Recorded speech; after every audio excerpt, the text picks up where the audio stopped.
Hello and welcome. I'm Dr. Adam Dorsey, a psychologist in Silicon Valley and the host of Super Psyched, a podcast dedicated to supercharging your life. Each episode contains fun, high-quality interviews with experts looking at psychology from all angles.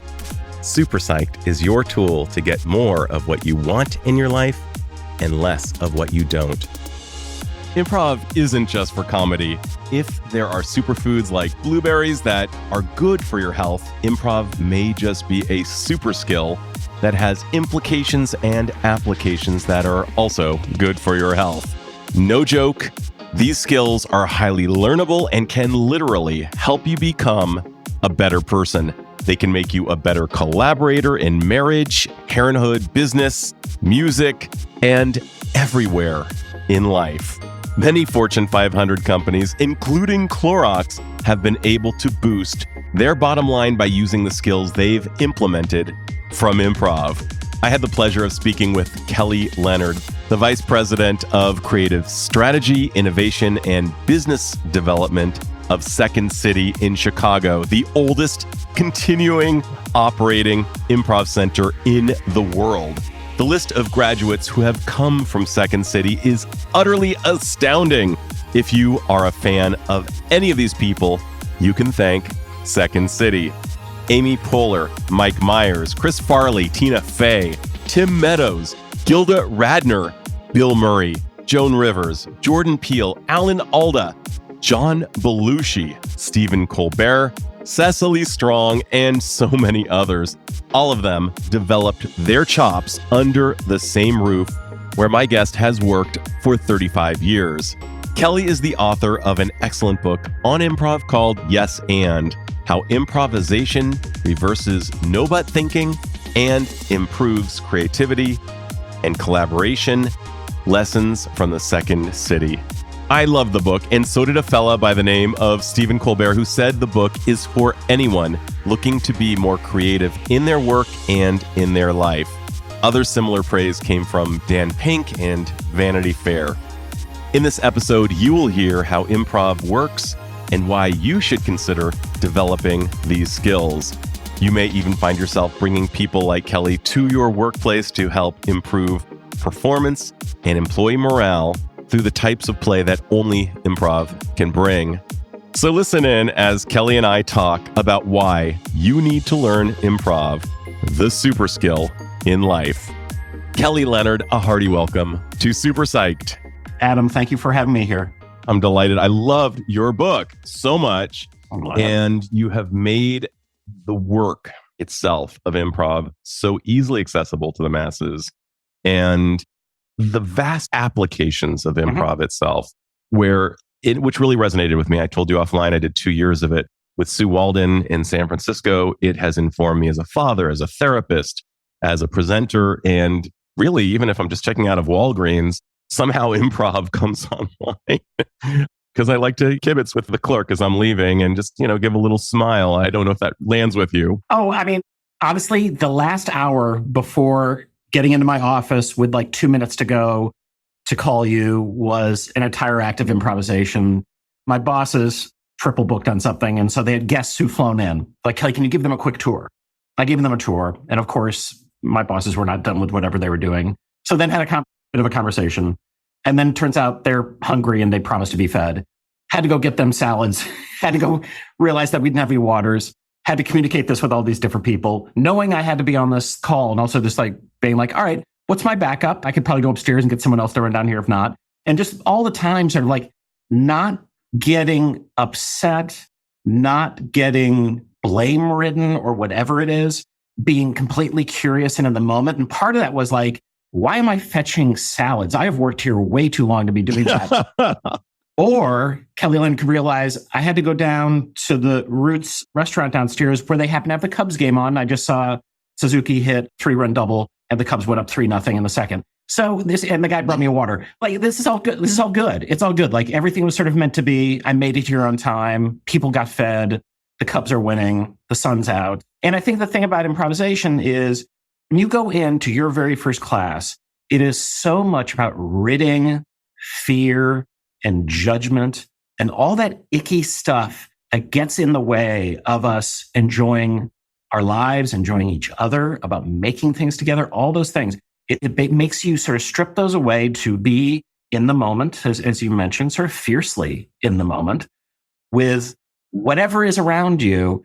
And man, like that is just a better way to live. Set aside the success and all those other things it can bring you. It's just moment to moment, a better way to live your life. Yeah, and the word is vitality. And I'm thinking about just the fact that each of us has death on the horizon. It's a horribly morbid statement, but it's true. It's true. To be alive is really what we're looking for while we're alive. We want to be alive while we're alive. And it seems like one of the best insurance policies is the skills that are endorsed by Improv. Yeah. And one of the ways that I can really scare one of my heady clients, perhaps an introverted client, perhaps somebody who doesn't really like to think on his feet, somebody who might give a PowerPoint and need a PowerPoint in order to give a presentation with lots and lots of words on each slide. And they do the thing, hands behind the back, they read the slide and they go to the next slide. One of the ways I can almost certainly scare my client to say, you know what you need? I would prescribe Improv.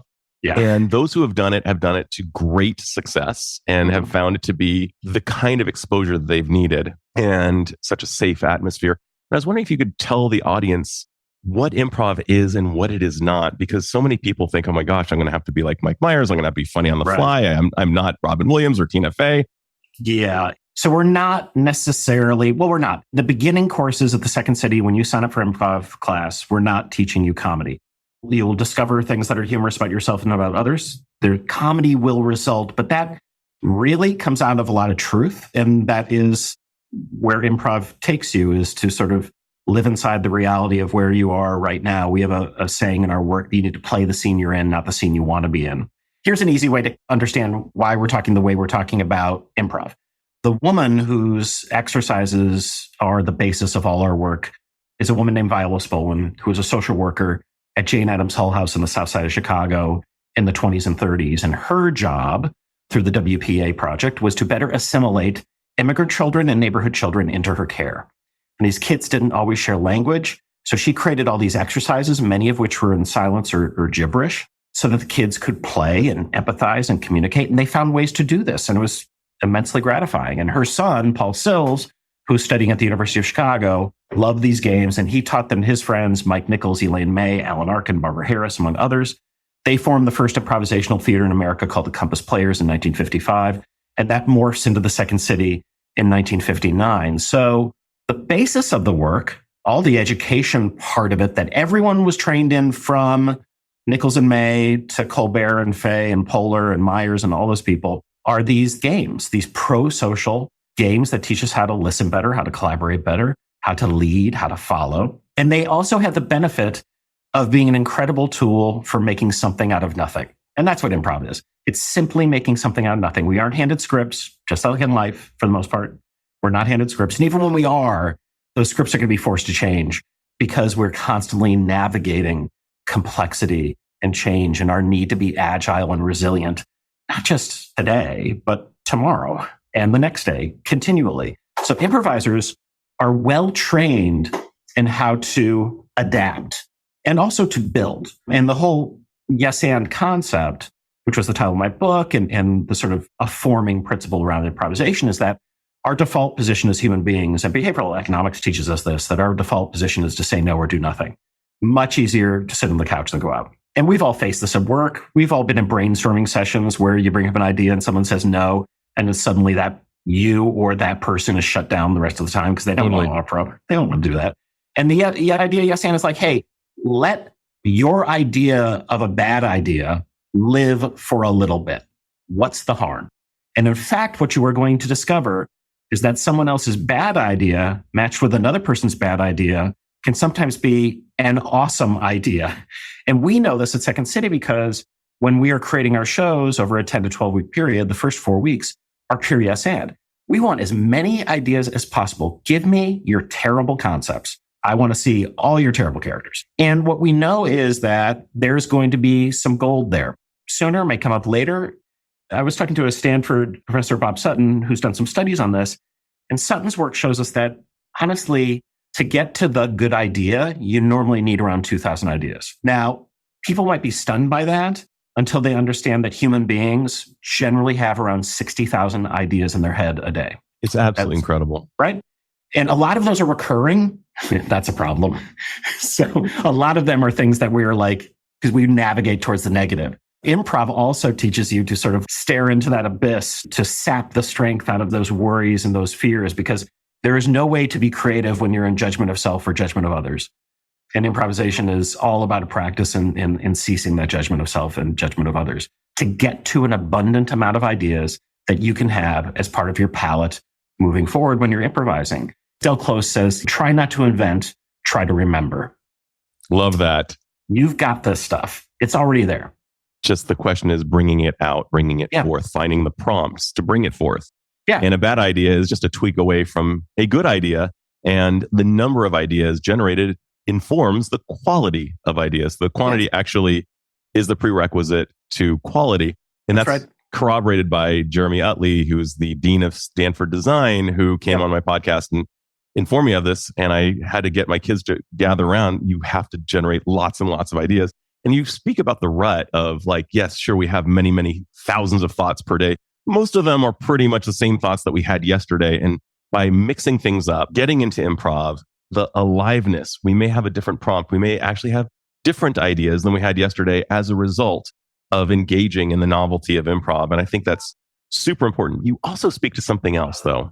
I love the idea of cultivating agency through improv, because basically, if nothing else, improv makes us all into James Bonds or Jeanette Bonds in certain ways so that we can go out in the world and know that we are ready to face whatever. We've got what it takes. Agency, by the way, for the listeners who aren't familiar with the term, and you were smiling side, and I know you are, is the idea, the knowledge that I can. It's not based on some false information like Stuart Smalley of I'm good enough, smart enough, but it's actually, I have evidence that I can do this. That's right. I remember when COVID turned the world upside down and my wife Ann and I were working from home, and I was trying to help convert all of our corporate workshops that were coming up into sort of virtual experiences. And I got a call from a friend of mine who used to help run exec ed at Yale, and she was now at a soft drink company. And she was like, man, do you have anything on sort of resilience and agency that you could do with our people that would work in this virtual format? And I said yes before I knew that we did. And then consulted the brains and the outfit, my wife. And Anne actually gave me an exercise that, and anyone can do this, and it works beautifully live or virtual, but it's an exercise that she titled Wish. And you have everyone get a piece of paper and a pen, and they draw 3 columns. And the first column, they write down a thing they wish that they could do that they can't do. And in the case, this was during COVID, and mine was like, I live in Chicago and I wanted to swim in salt water. Wasn't going to happen. And it would have happened if I had been able to go on the vacation I wanted to go on. And in the second column, I write down the emotion I think I'd feel if I was granted that wish. And I was like refreshed and relaxed, all out of a sense of awe. And then in the third column, you write down something you can do right now to experience that emotion that you just wrote down. And I was like, oh, I could go for a run. I could splash water on my face. It's beautiful outside. I could go like for a walk in the woods, those things. And the idea is that you have no agency over the things that are happening to you, but you have agency over how you're going to emotionally respond to them. I love that so much. Yeah, I'm sorry. So this idea, and it's all over improv, which is like, it's not that we're saying that everything's great and things don't suck, and because they frequently always do. But the thing that we have power over is how we respond. And so, this idea that we have in our work, which is replacing blame with curiosity, just like don't need to live inside a blame game here. If I just sort of use my curious self to experience the thing I'm experiencing right now, I'm a bit detached, but not in a sort of like negative hiding way, just in a way of like, what's actually work going on here? And giving yourself that beat, giving yourself the beat of like, okay, I'm not going to move to anger or pity or jealousy or whatever it is. I'm just going to be curious about what's happening. That beat is so powerful. So many of our exercises, which involve conversations between people, but with these rules around them, many of them are really about embracing the silences that can happen between people that we're all afraid to happen because we think that people are going to like judge us or think that we're not paying attention. It's like, are you kidding me? When someone is listening to me and they take a beat and they're silent for a second because they're really considering, I feel so seen. And that is the best feeling in the world.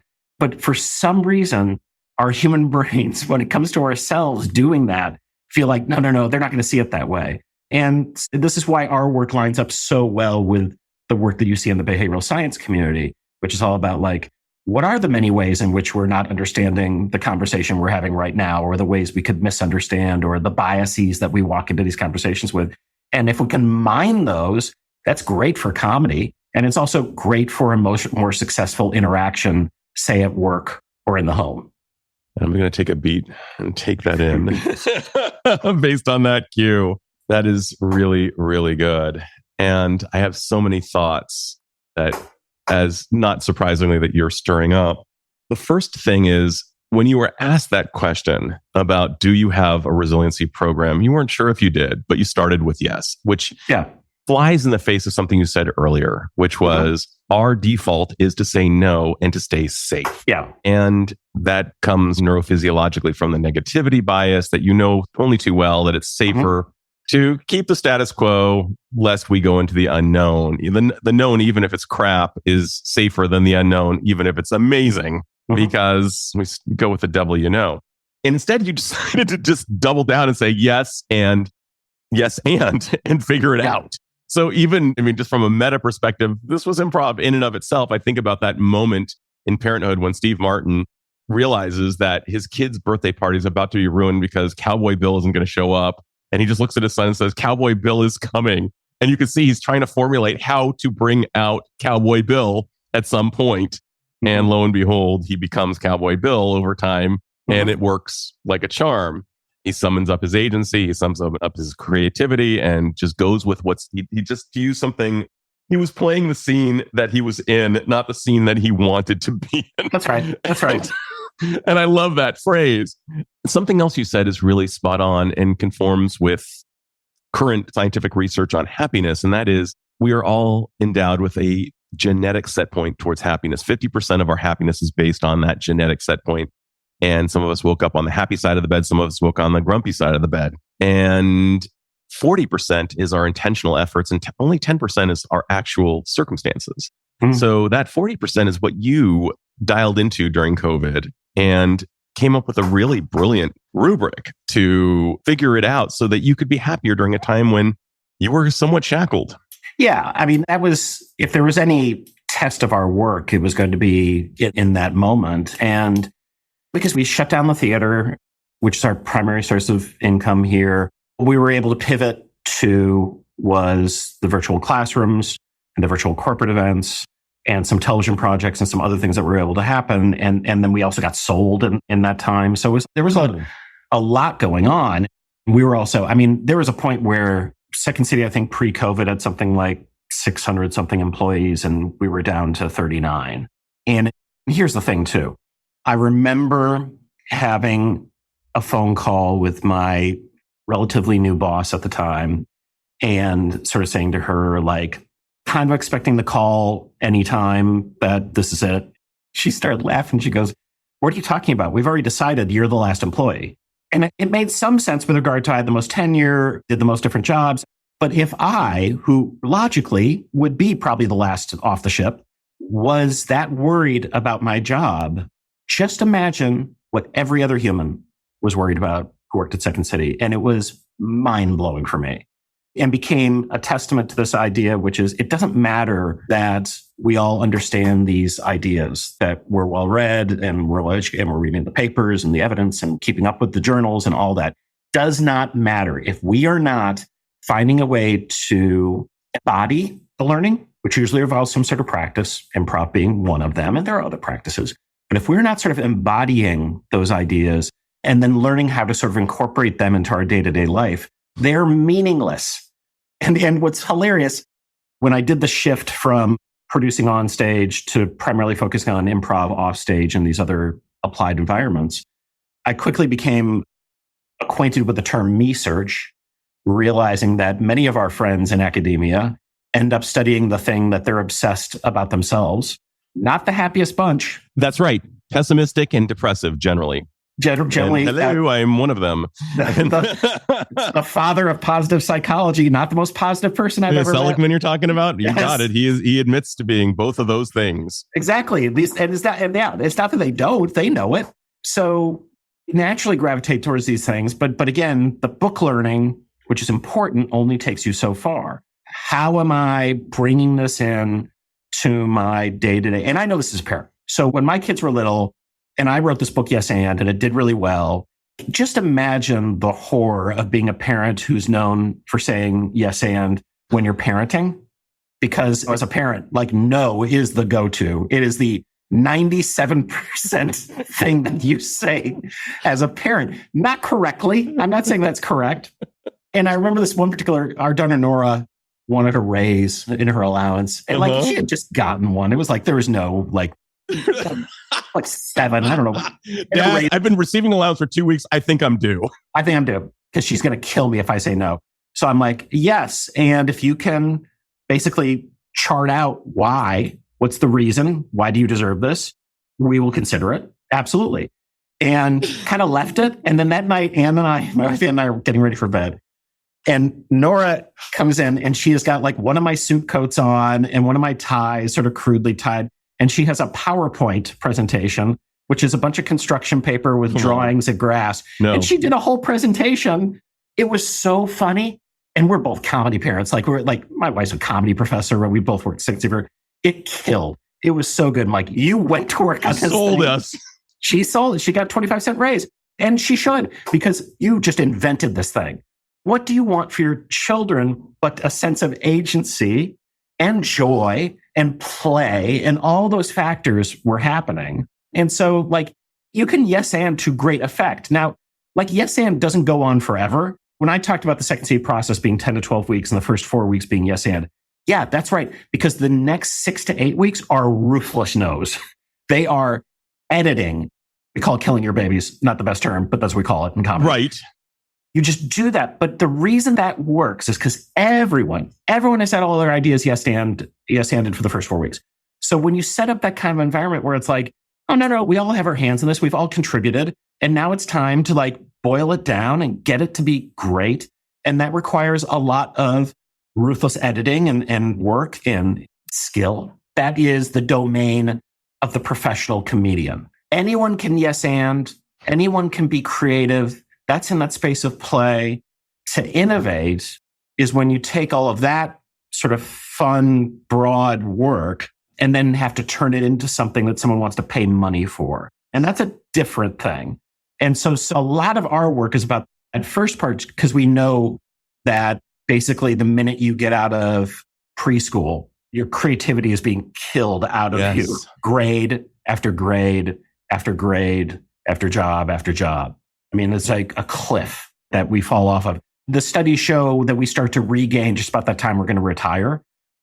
And that's not okay. That's not good. That's not healthy. That's not flourishing. And it doesn't mean that we need to live this unstructured existence. It's that, no, like play is a really vital part of learning and growing and expression. And all these things can be married together in a really lovely way. We do a lot of corporate work at Second City. It's a big part of our business. At times we've been like, hey, there's good research around play. So let's tell people we're selling them play. Corporate America doesn't want to buy play. If we call play, you can mark it down. When we tell them it's not happening. But if we say improvisation, like, oh, tell me more. And because they see that as some sort of valuable skill, but they don't see play as a valuable skill. They're wrong. Play is really important, but still it's something of a slur in corporate America. How do you package it? We're experts in improvisation. Do you have teams who work together who need to create things? We're experts in that. It involves teamwork, agility, resilience, communication, storytelling, all these different sort of rubrics. What we don't do is what a lot of other thought leaders, I'm going to use air quotes, thought leaders do. So like a thing like design thinking. And I love the folks at IDEO, and I think design thinking is fantastic. Once they tried to commodify design thinking, suddenly anyone with a Post-it and a hipster haircut is out there doing design thinking. And Six Sigma or whatever. All these things have value, but not any one of them is the thing. Just like improv isn't the thing. You want to do is have a toolbox with a lot of different tools to then use should a certain moment arrive. And if you need new tools, there are ways of going out and finding those things. So improvisation is just a part of that. It's a part of all of that because it's primarily rooted in human behavior. And we're talking about working with humans, not robots, but humans do need to work with robots. We do. But the thing that they will need most when working with robots is the most human of skills, which are things like storytelling and problem solving, irony. Robots aren't good improvisers. That's right. So let's talk about that for a minute, because a lot of people are freaking out appropriately, I think, given the ambiguity of the future, the relevance of things like ChatGPT and more, and these will grow and grow. I would contend, and I'm guessing you would agree, but let's hear what you have to say, that improv falls into a subset of skills that will help us differentiate ourselves, as you just said, from the robots and make us not an expendable entity, make us necessary. But let's talk about that. What role do you think improv will play on the future of work? So I get asked to speak at a lot of future of work conferences. And so I'm always looking up, like, what's the World Economic Forum saying this year about the future of work? Skills. And those are always those things I just talked about. They are problem solving, storytelling, resilience, agency, all the stuff that we've talked about. That is what, and those are uniquely human skills, because the rote work, like 10 or 15 years ago, let's maybe more like 15, it's going to say coding. But now these machines can do the coding. But what they can't do is make the code into a poem or make the code into a commercial or the expression that then a human being is going to sort of respond to. So part of when I'm talking at future of work conferences is trying to sort of convince people, there's a lot of what I do, which is HR, which used to be the punchline of every joke in any sort of corporate comedy context you would ever have. It's like, send it to HR, it's like, whatever. HR is going to be the most important division in your company because it is the ability to tap the greatest performance out of your humans is what's going to separate everything.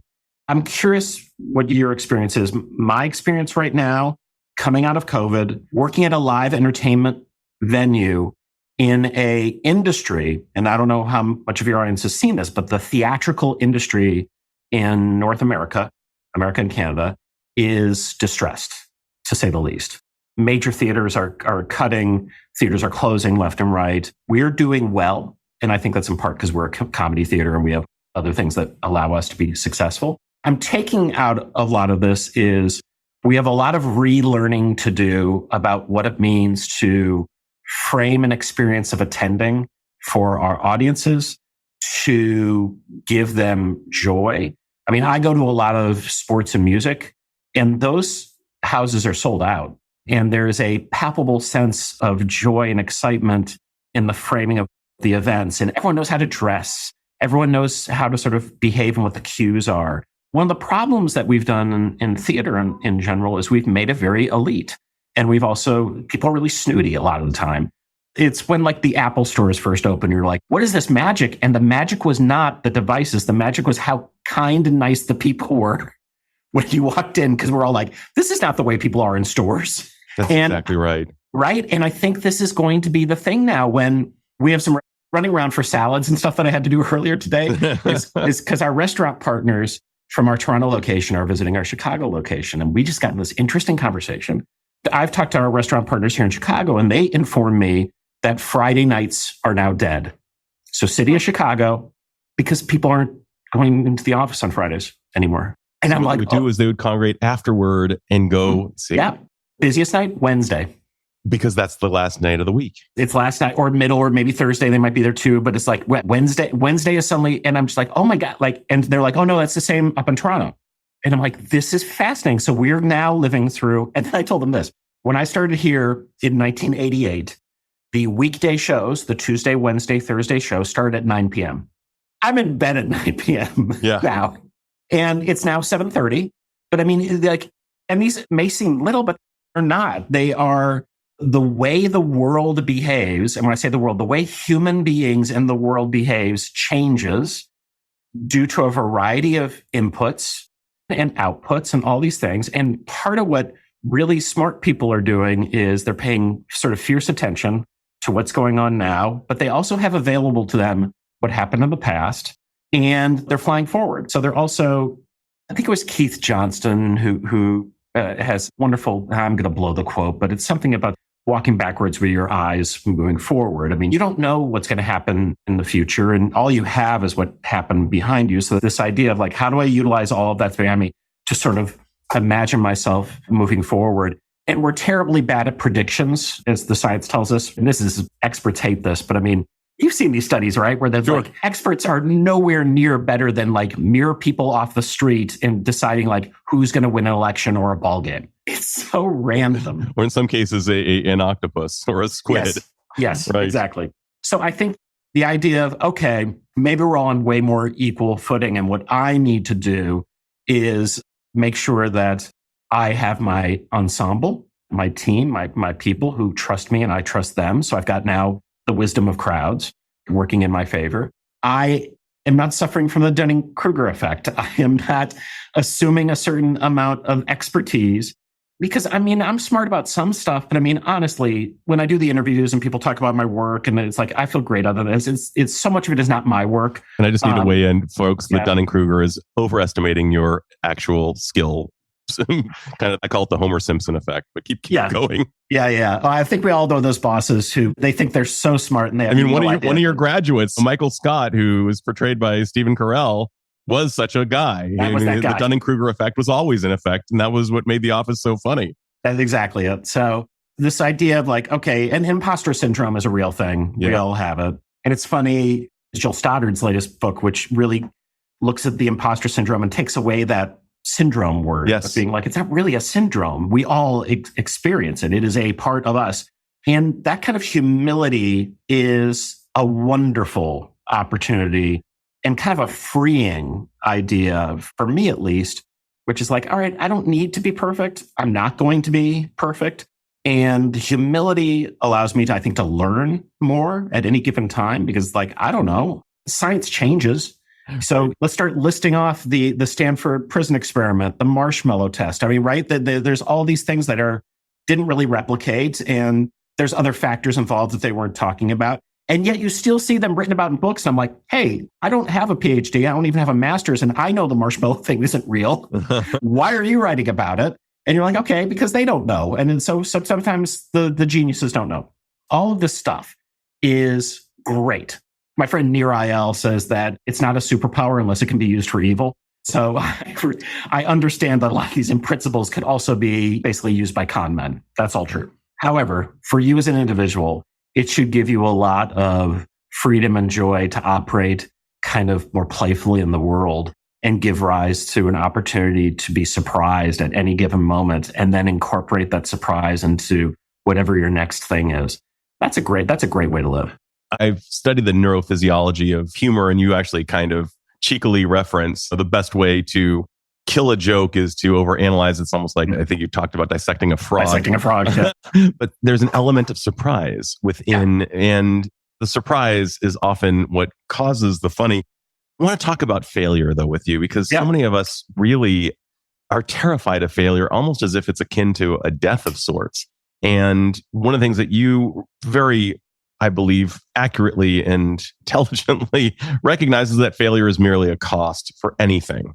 And let's talk about that for a second. I would love to hear about some of your favorite stories as they relate to failure, perhaps something funny that might have happened as a result of like a massive faceplant, and perhaps something that was more akin to a Post-it note that was developed as a result of a failure that you've seen go the other way. But can you tell us about a really favorite funny failure and maybe your favorite success that appeared to be a failure? Well, okay, so let's start with this. Like, no one is interested in your success story. Like, that is the most boring. That is like your vacation photos. I don't want to see them. I'm glad you had a good time. I don't care that you did. However, if you had a fiasco, I'm listening. So my wife, as a tenured professor of comedy, has a sort of a wonderful thing she talks about, kind of a discovery I think she made, which is in improvisation, we do perspective taking. We get the suggestions from the audience, and then we improvise on those and shoot them back to them and hope that is kind of what they were looking for. Stand-up comics do a different thing. Especially if you think about a stand-up comic at the beginning of their career, they do what's called perspective giving. They have to teach the audience how to see them. And if you think about your favorite stand-up comics at the beginning of their career, the first 5 minutes of their act is everything that's wrong with them. Patton Oswalt's a schlut. Amy Schumer is a slut. John Mulaney is a drunk. That right? With that, their origin story is their flaw. Relatable, authentic. So my fiascos are the best. It's why I get invited to speak places. So I made an assumption that Jews love the theater. And while I am not Jewish, I have always worked for Jews. And we talked a little about, we didn't go deep into this, but I did consider converting in college because I was knee deep in Martin Buber and Heschel. And I had a rabbi teacher and he knew it was the worst idea in the world. He actually invited me to his synagogue where Jerzy Kosinski, the novelist, was speaking. He wrote the books Being There and Painted Bird and was a brilliant novelist and fabulist. Turns out he was also a big liar. One of the things he showed me, though, he could control his body temperature. So he had me get a wet towel and we put it on his arm and he made it steam. Oh my God. This guy was like a magician. That's and again, incredible. After he died, it was like, did he escape the Nazis and the Holocaust? It doesn't look like he really did, but it got him into fancy parties in New York and he was a great writer, whatever. So I had this idea as a producer. So I remember actually walking around Second City. I'm like, I should talk to the Jewish performers. I literally had a clipboard and Brad Morris, one of my performers, was like, Kelly, I think it's a bad idea to be rounding up the Jews with your clipboard at Second City. I think that's going to be a bad look for you. And I'm like, yeah, fair point. So I end up calling the Spertus Institute of Jewish Learning in Chicago, got a hold of the CEO, lovely guy named Hal Lewis, huge Second City fan. And this is just a stroke of luck. And he's like, I'd love to work on you with this. I think it's a great idea. So we set up a deal where we would basically try out material at their auditorium for an audience of their folks. And in exchange, we would lead some free workshops for them. So the show that was titled Jewsical the Musical, we tried out some material, didn't go over great. Yep. But we were leading the workshop and we were doing a particular exercise that Hal and I were sort of on the side watching. And this exercise is called Follow the Follower.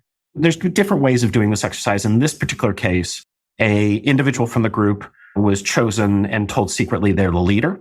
And everyone was instructed to walk around and that there was a leader who was unidentified to the rest of them.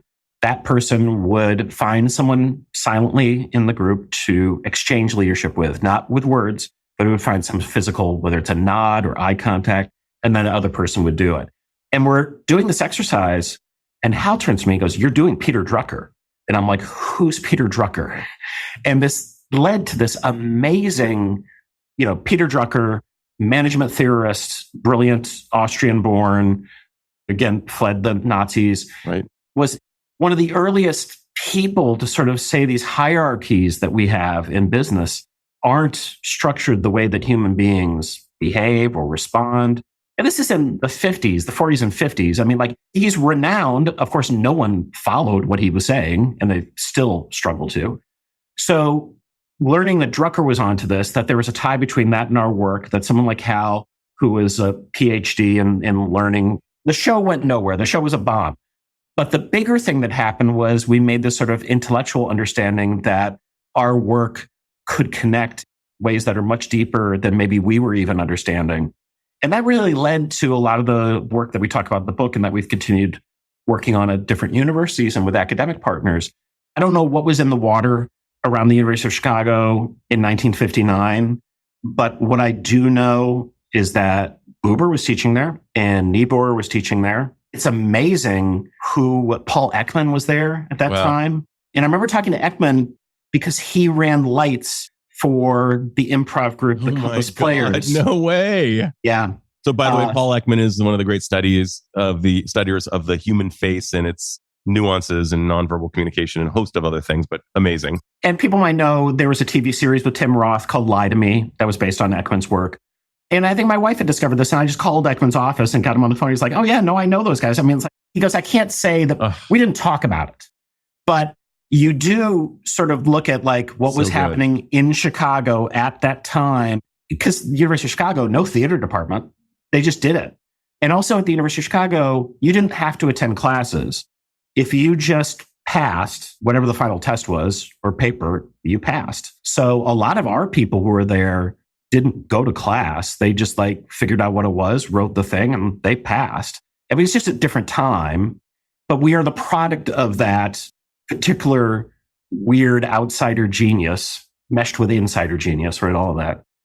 And I can't help but sort of believe that some of this manifestation that you're seeing with the work that we do in a caregiving space or with people on the autism spectrum or with corporate training is just the natural sort of place that this was always going to go, which is we really lack in our educational spaces a place to play with each other, to learn, a place of vulnerability, a place that's failing forward, a place that understands that all of us are better than one of us. And we've all heard that phrase, your team is only as good as its weakest member. And what we know in our work is your team is only as good as its ability to compensate for its weakest member, because one of us will be the weakest member at a different point, at a different time, all the time. So that this diversity, when you hear about diversity in teams and people get weird about it, I'm like, do you follow sports? Because you don't want a bunch of power hitters 1 through 9.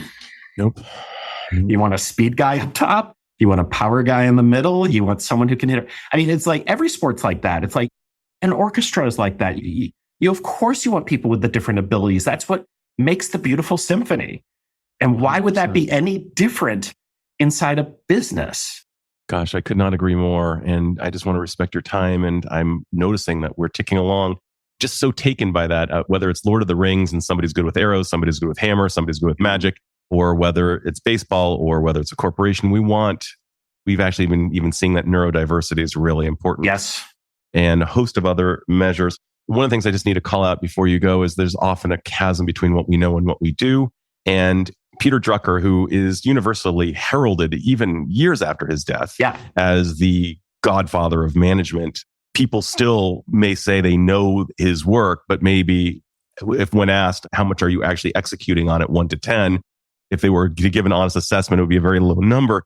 And yet you did the exact opposite during COVID. You were the perfect example of physician heal thyself, because you actually did. During COVID, you shrunk to 39 employees. You went with the tenets of improv for your own solution. And lo and behold, you're thriving post-COVID. So I just wanted to name that before I get into my final miracle question.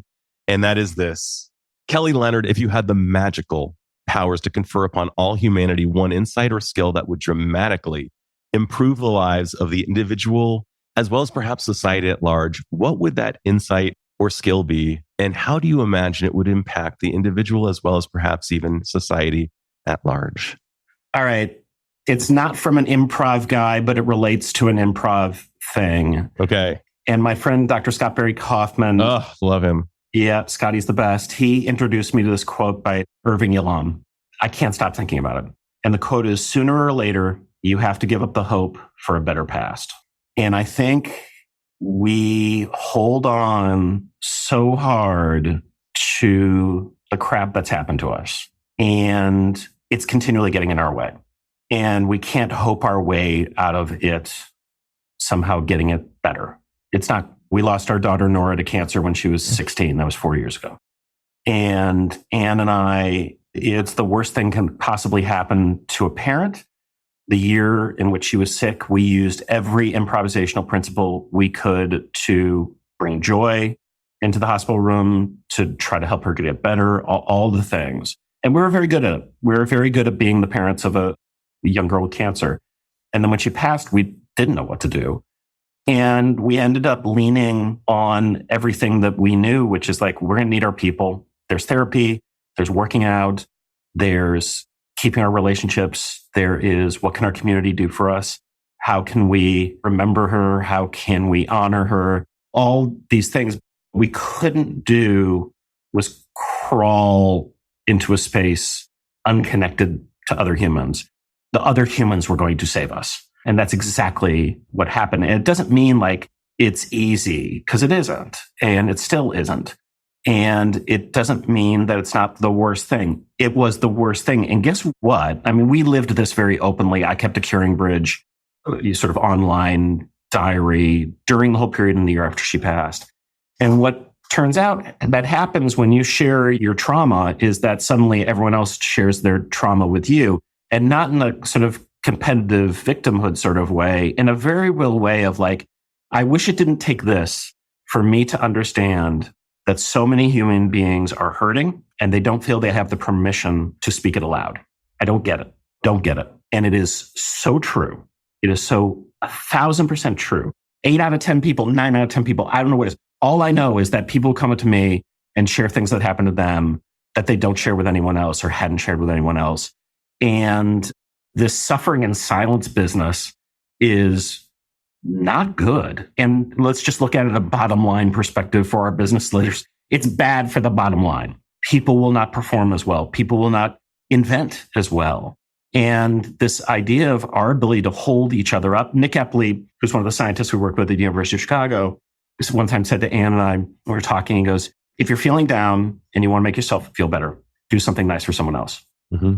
And literally, it's true. It's like this idea of sort of selfless giving and gratitude and all those, the buzzwords you hear, when you can apply them into your day-to-day life, it's incredible. But really, it relies on your ability to not live in the past or live too far in the future. But again, to sort of stay this idea of being fiercely present in the moment, playing the scene you're in, not the scene you want to be in. All those things we talked about, they are just crucial to be able to navigate the worst times, but also to navigate the best times, because there's no joy without suffering. There's no suffering without joy. It's been true forever. It's almost every religion at some point says something like that, and it just tends to be true. So that's what I think of. Kelly, you've seen part of the darkest side of life, and I believe that's part of why people feel comfortable, because you've been there and they know you have. And somehow you find a way to stay present in spite of that. And it's one thing to say, I understand the tenets of improv. It's another thing to make a conscious choice to live them day by day. And that sounds like that's what you've done. And I just want to tip my hat to you. Thank you for the contribution you're making to the world, whether it's through operating on stage, operating in your personal life, giving the knowledge to corporations who could so benefit from this set of skills. You are actually making the world a better place, Kelly. Thank you, Adam. Thank you so much for joining me. This is Dr. Adam Dorsey thanking you for listening to Super Psyched. If you know anyone who might like it or who might benefit from listening, share it. And if you like the episode, please hit subscribe.